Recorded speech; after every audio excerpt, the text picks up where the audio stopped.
And then patio and opus. So dito entertaining, lahat ng made to order dito, fittings. Ganda ng space. Thank you. It's very welcoming. Alam mo, hindi ako kumuha ng interior designer. Ako lang to. Oh, galing na. Ako lang.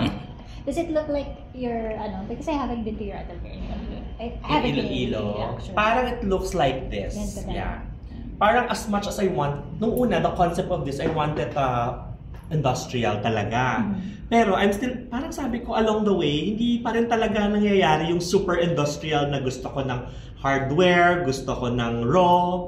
Hindi parang nadadagdag na, parang I need to put carpets like this. Hindi ka talaga, Hindi talaga super minimal. Hindi talaga pwede.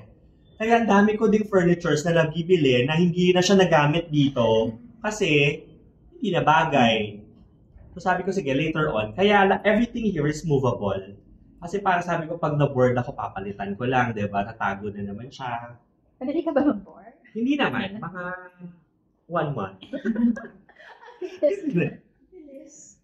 Oo. I like decorating spaces din.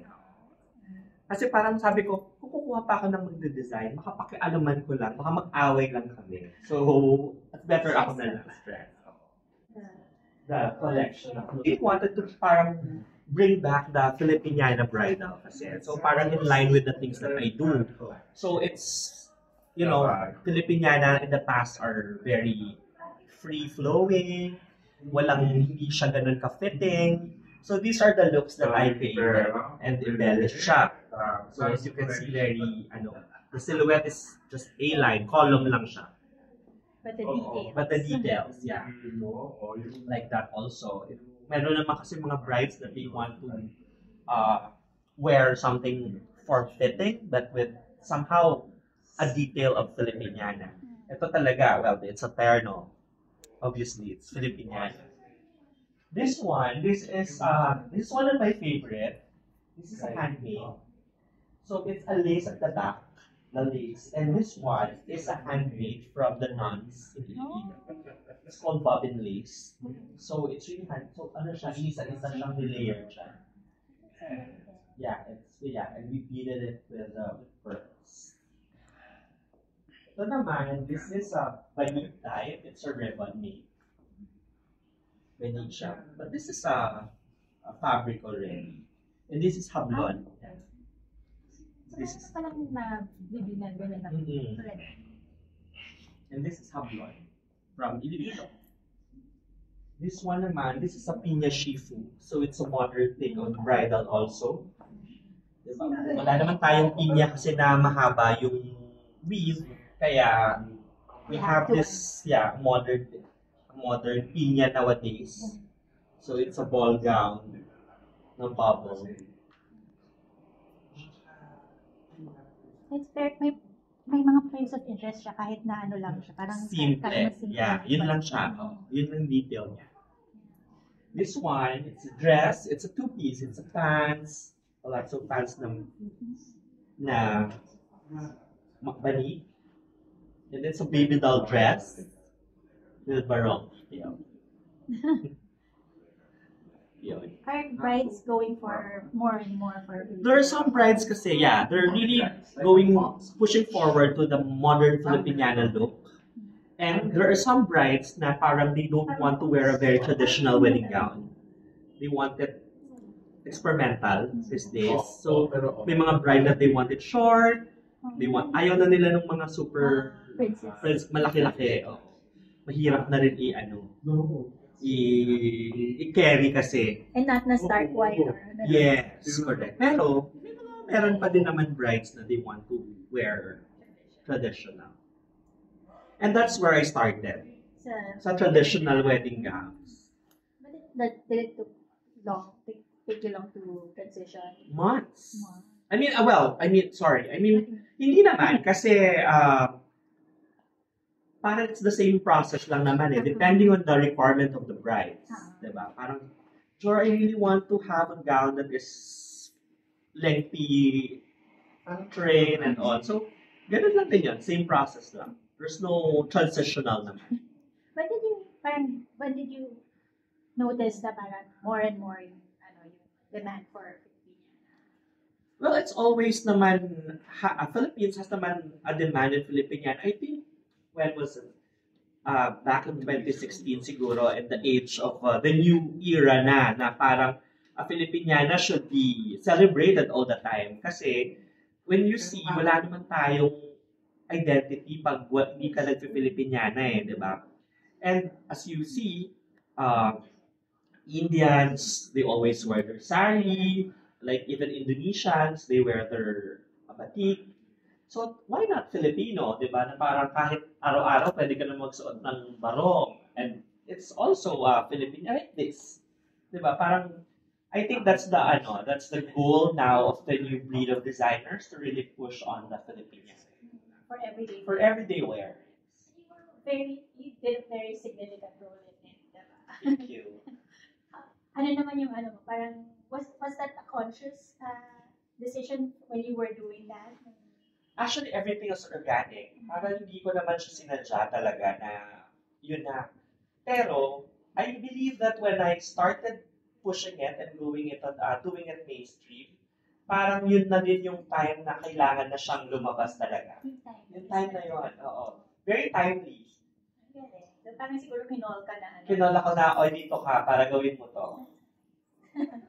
It's a ready-to-wear collection that we presented in Artifino. So, ito na lang siya. Ito na lang siya. Ito na lang siya. Meron pa naman, pero usually kasi after the Artifino kasi requires an always new collection and fresh collection for every show. So pag may natira, kinakalat ko siya sa mga store. So hinahati na namin. So ito na yung share ng shop na to. Meron dito. So it's like this is the holiday collection na. So this is one of our best sellers. Actually, these are parang ready-to-wear version of the gowns that I make. Para siyang maliit na gown. Parang, what if naging everyday wear ito? So, ito yung mga style. Pare-pareho lang. May mga colors din siyang iba. Ito, one of our best sellers. Ito, color na to for the holidays. It's very versatile. Yeah. Kasi diba, Actually, when you like wear a formal, hindi naman na siya yung super gown. Like, you wear a skirt on it or dressy pants. You can even wear this in formal. This one, it's the barong. It's a modern Filipino. And this is our signature vest.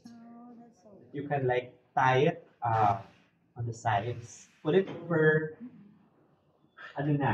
pasok na. What I like about Filipinian is parang it's very inclusive of the shape. Yes, yeah. But you would think that kasi yung ready, parang custom na mga type na ganun. Pero yes. Pala, it can be very versatile, very inclusive. Ang Filipiniana kasi wala naman siyang rules kung ano talagang silhouette niya.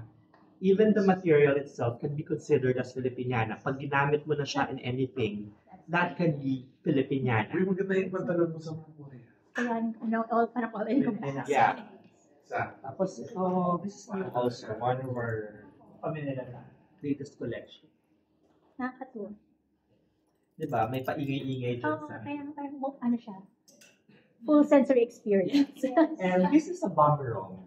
Yeah. It's called bomberong kasi it's a bomber jacket. So this is where it all started. So I launched this in Artifino 2017 and naging staple na siya in my line. So it's always here. It's an instant classic. Yes, that's correct. Anybody could, from any era. From any ages. Actually, ginawa ko siya na panlalaki talaga siya. Well, ang naka-capture niya is all women. So, sila na bumibili masyado. And hinahanap pa rin siya until now. So, this is always present in every rock. In every rock that I have, in every show that I have, it's always here. Hindi na maaalis. Hindi na siya maalis. So, nag-iiba lang yung kulay, nag-iiba yung version, nag-iiba yung combination, but it's still the bomber rock. Like what I'm wearing right now. So, I did a collaboration with Victor Jeans. I don't know if you're familiar with him. The designer is Victor, my friend. So this is a collaboration. So he makes denim, he makes jeans. Is So it laminated or it's not? no, it's not. It's really pinya. Okay. Alam ko kasi parang medyo, kala ko kanina parang shiny na. Victoria is the only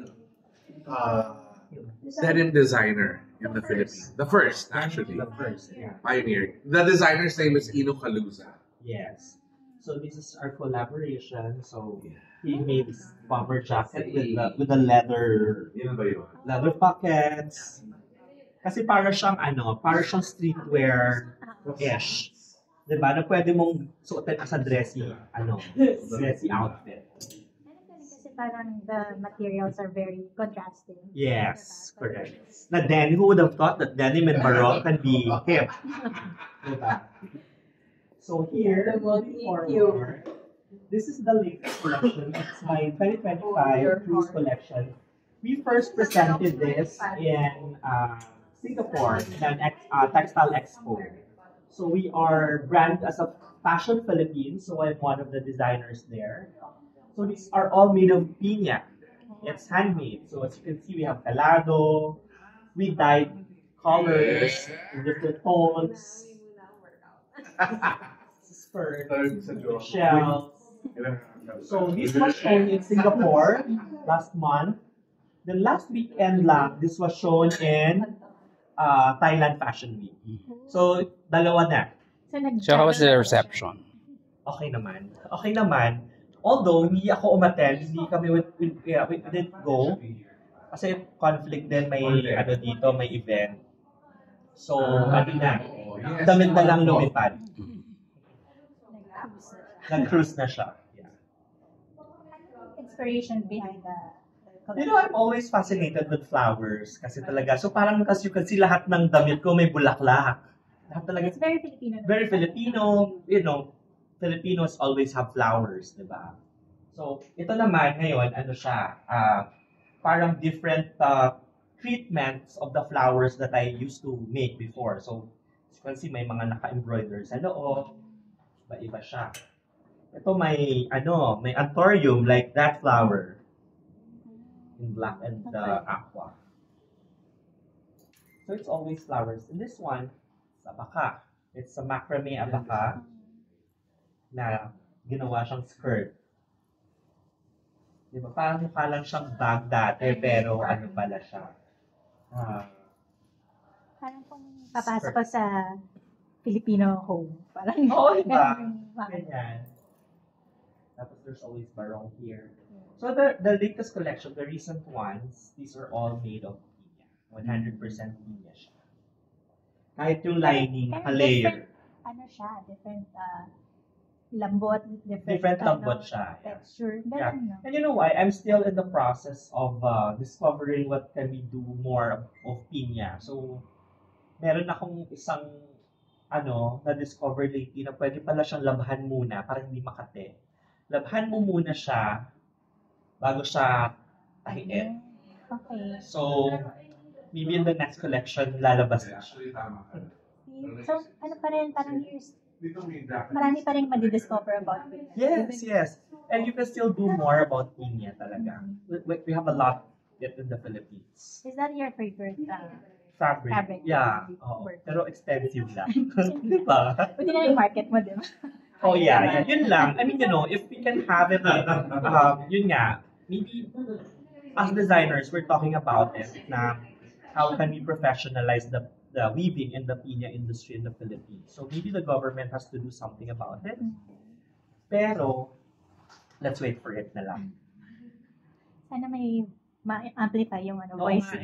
Like, in other countries, diba? It's, there are, in Thailand, in Indonesia, they have fabric, they have textile industries there that, supported by the government.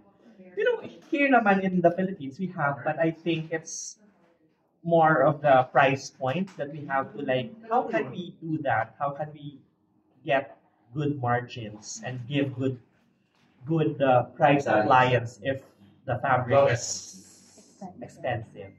It's a balance rin kasi. Yes. I mean, as much as, we want to charge the client a good price, not that high, not that low, just enough. Pero mahal din kasi yung material.